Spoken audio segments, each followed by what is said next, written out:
पश्चिम बंगाल की मुख्यमंत्री ममता बनर्जी के बीच एक आईएएस अफसर की नियुक्ति को लेकर विवाद खड़ा हो गया था।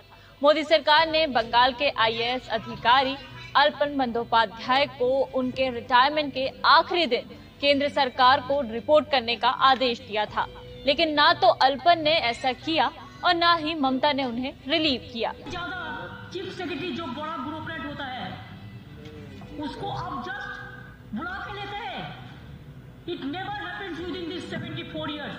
इसके बाद अल्पन रिटायरमेंट लेकर ममता के मुख्य सलाहकार बन गए थे, लेकिन अब मोदी सरकार आईएएस की नियुक्ति के नियमों में ऐसा बदलाव करने जा रही है कि किसी भी प्रदेश का मुख्यमंत्री केंद्र के बुलाने पर किसी भी आईएएस अफसर को भेजने से मना नहीं कर पाएंगे।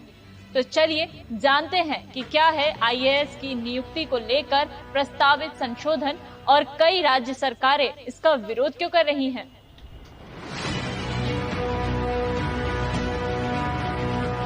सबसे पहले तो आईएएस कैडर रूल्स 1954 में प्रस्तावित संशोधन क्या हुए हैं, इसके बारे में जान लीजिए।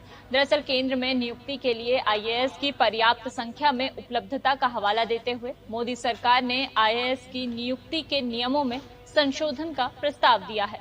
इस पर राज्यों से 25 जनवरी तक प्रतिक्रिया मांगी है। कार्मिक और प्रशिक्षण विभाग ने 12 जनवरी को राज्यों को लिखे पत्र में कहा है कि केंद्र सरकार ने Indian administration service cadre rules 1954 के रूल 6 में संशोधन करने का प्रस्ताव रखा है। माना जा रहा है कि केंद्र सरकार 31 जनवरी से शुरू होने वाले संसद के बजट सत्र में इस संशोधन को पेश कर सकती है। पश्चिम बंगाल की सीएम ममता बनर्जी ने इस प्रस्तावित संशोधन पर नाराजगी जताई है। बंगाल, तमिलनाडु, केरल और महाराष्ट्र समेत कई राज्यों ने इस प्रस्ताव का विरोध किया है। तो अब आईएएस कैडर रूल 1954 के नियम 6 में जो 4 संशोधन प्रस्तावित हैं, उनके बारे में जानते हैं।